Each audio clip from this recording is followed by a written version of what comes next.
Sí, es un tema súper importante del que estaría bueno hablar más y de hecho hay movimientos para que se hable más y justamente una de las fechas importantes es el Día Mundial de la Seguridad del Paciente. Estamos en este momento en la Semana Mundial de la Seguridad del Paciente. El Día Mundial va a ser este sábado y a propósito de eso han surgido varias iniciativas. Pero antes de meternos en estas cuestiones vamos a hablar sobre la seguridad del paciente. ¿Qué es la seguridad del paciente? Bueno, como sabemos, la medicina ha avanzado un montón en los últimos años, en las últimas décadas, se ha hecho cada vez más eficiente y logra, con sus avances tecnológicos, curar más y prevenir más, atender de mejor manera a los usuarios y las usuarias de la salud. Sin embargo, este perfeccionamiento también la ha hecho complejizarse y en esa complejidad cada vez mayor es que aumentan los riesgos, justamente asociados a los diferentes problemas que pueden generarse a partir de, bueno, esta medicina cada vez más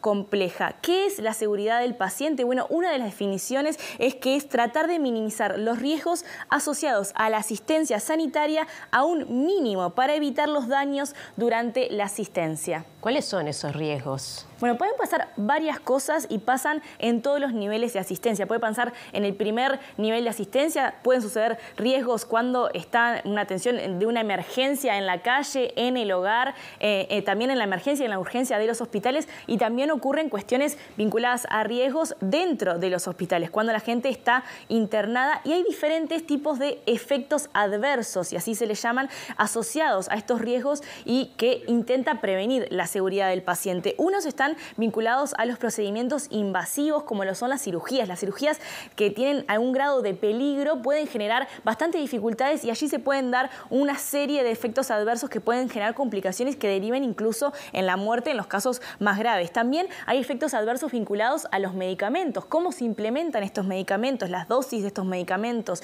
la combinación de diferentes medicamentos. Toda esta cuestión puede generar efectos adversos y puede generar daños en los y las pacientes y también hay, bueno, allí una sección de estos efectos adversos que tiene que ver con las infecciones y, bueno, todo un nivel de cuidados que hay que tener principalmente cuando están las personas dentro de los hospitales. Otro de los efectos adversos que quizás no son tan conocidos, pero que son igualmente importantes, tienen que ver con la demora en la atención o con el error diagnóstico.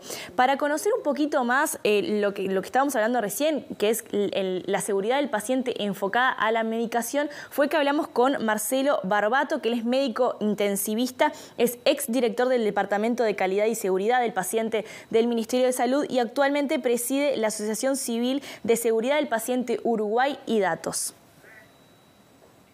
En el tema del medicamento, que este año la Organización Mundial de la Salud lo pone como el reto global número 1, que es medicación sin daños, que es disminuir de alguna manera los daños vinculados al medicamento. Las estrategias en eso, por ejemplo, es la atención comprometida con los pacientes y la familia. Hay que educar y aprender de los pacientes también en el primer nivel de atención, cosa muy, muy importante para disminuir los daños vinculados a la asistencia sanitaria.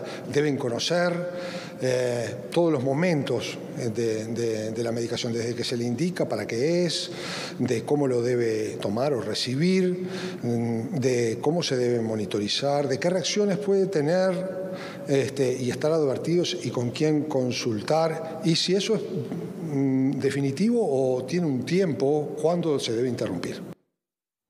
Transcurre la Semana de la Seguridad del Paciente y hay datos para compartir, Julieta. Así es, quien se ocupa muchísimo de estos datos y que señala que además los datos, bueno, no solamente, iba a decir la Organización Mundial de la Salud, que es quien tiene estos datos, pero no solamente la Organización Mundial de la Salud dice que es importantísimo tener datos para empezar a comprender este fenómeno y para intentar, bueno, actuar de la mejor manera dentro de los sistemas de salud. Nosotros vamos a compartir ahora en pantalla algunos de los datos más importantes que presenta la Organización Mundial de la Salud justamente en la Semana de la Seguridad del Paciente. El primero de estos datos tiene que ver con dijo que los eventos adversos, como decíamos recién, vinculados a una atención poco segura, son probablemente una de las 10 causas principales de muerte y discapacidad en el mundo. Miren qué importante que es tener presente la seguridad del paciente. El siguiente dato señala que 134 millones de eventos adversos por día por una atención poco segura al año. Suceden 134 millones de eventos adversos. Esto es obviamente a nivel global. El siguiente dato dice que 4 de cada 10 pacientes sufren daños en la atención sanitaria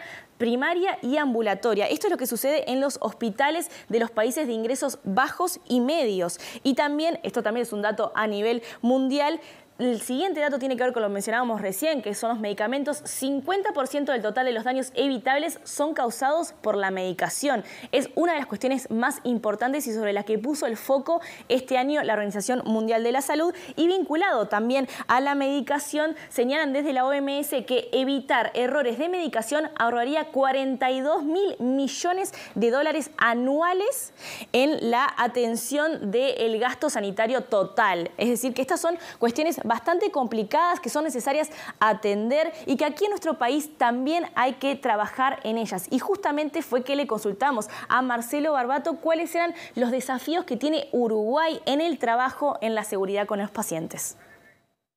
Nos parece que hay varias estrategias en las cuales se debe incursionar. Las estrategias educativas deberían estar integrados todos estos temas en la transversalización de la educación, de pregrados, de posgrados, de gerencias, de trabajadores de la salud.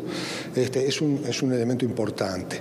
Después, integrar en el diseño de alguna manera a los pacientes, a los familiares, a las asociaciones que tienen la experiencia de la enfermedad, nos parece un elemento, un desafío muy lindo y que además tiene evidencia de que mejora tanto los resultados sanitarios como la experiencia durante el pasaje por el servicio sanitario. O sea que nos parece que esa es otra de las estrategias a seguir. Y después en cada uno de los daños generados se debería tener la posibilidad de aprender. O sea que tener sistemas de reportes, que se pueda verter los datos sin el miedo a tener que estar burocráticamente respondiendo permanentemente por ellos, o sea, sino con el fin de ayudar en este sentido, nos parece que podría ser otra estrategia bien interesante.